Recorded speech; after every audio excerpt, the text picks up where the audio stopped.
Turning to Gold. Turning to Gold's my favorite song on the album. Yeah, it's so good. Okay. My favorite recording on the album. Yeah. Well, and it was almost magical recording out of all the recordings. Yeah. Because we were all sitting there in Rosewood Studios, behind Brian Ziske, and he's mixing this. I remember hearing it back towards the end of the session, and it was just magical. Well, especially the gang vocals at the end, because it was we recorded them, we're that sucked. And then Brian he's this is my mix, and we're what?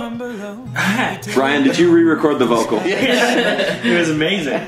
And I don't know, that was when I was we have something this is going to be cool. Because that was our first single off the album. Yeah. We had the list from before, but it had already been a year, since we'd really released or recorded anything. And it was cool to just have that moment of this is a good song, and this is something that I enjoy, and that makes me feel things, and, we have 8 more to go. I think it's interesting too because it's one of our newest songs. Yeah. We had not been playing that song for very long. Yeah, we kind of just finished. And we were kind of still nailing down the parts. And then we recorded it for some reason as the first song. Yeah. It was Sandro who was we have to do Turning to Gold. That's funny because all I can think right now, a year later, is it's kind of weird that was our single because I don't feel like that is our song, you know what I mean? Yeah. Now, Born to Love would have been the single, right? Or Sing Me Something New. Yeah, or Sing Me Something New. But those two songs, But it's funny because Turning to Gold really it laid the groundwork for everything that came after and paved the way for all of our future success. And it's funny because it's kind of been forgotten. In fact, we forget it sometimes because it was released so far ahead of the album that it almost feels like it's separate, the separate thing. Sometimes I forget it's on Juneau.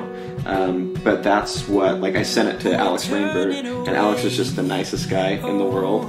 But we had developed a friendship outside of music, so I was hesitant to approach him and be hey Alex, here's my band, and he gave me this nice courteous letdown speech. He's I don't accept everybody. He kind of prepped me for rejection. He hadn't heard us before, But anyway, then he heard Turning to Gold, and he was just oh my gosh, this is great. And I was Alex Rainbird thinks our music is great. We're on to something. Well, and it's funny too to me that he was this is great. I'll sign the whole album. We sent them something after. I think it was Sing Me Something New. Some demos. There were some super early demos. Yeah, it was the first mix of something. I think it might have been Sad Song. Yeah, I think it was Sad Song. Sad Song was the second song. Yeah, I think it was Sad Song. And he was "This is great. If you're making an album of this, I'm gonna be really happy." And then he sent another email right after, and he's in fact, if you guys want to just sign the whole album, well, that was mind-blowing because I was just maybe Alex will feature one of our songs someday. Yeah. And not only was he just sure, I'll feature Turning to Gold, he signed the whole album. We were the first signed to Alex Rainbird Records, which is really fun. We've really enjoyed it. Oh, yeah. I think it turned out well. Yeah. Do you like it? I like it. It's always not perfect in hindsight. So after listening to it for a year, I'm I should have. They were right about this, or I was definitely right about that. I wish I would have gotten my way here, and little things like that. But yeah, I love it. But if we all got our way on everything, there would be 5 different albums. It's true. Speaking of which, my solo album. Still belong to you.